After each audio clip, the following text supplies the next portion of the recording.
ümmətin rəisi idi Muhammed sallallahu aleyhi ve sellem. Ordunun başçısıydı.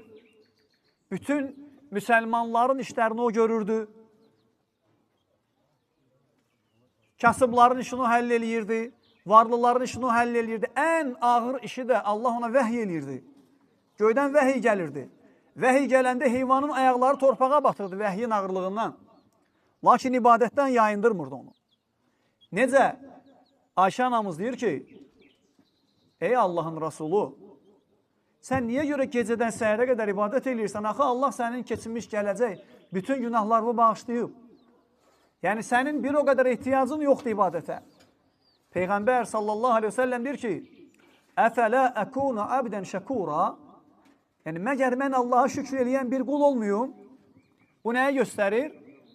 İbadət eləmək Allaha şükürdəndir.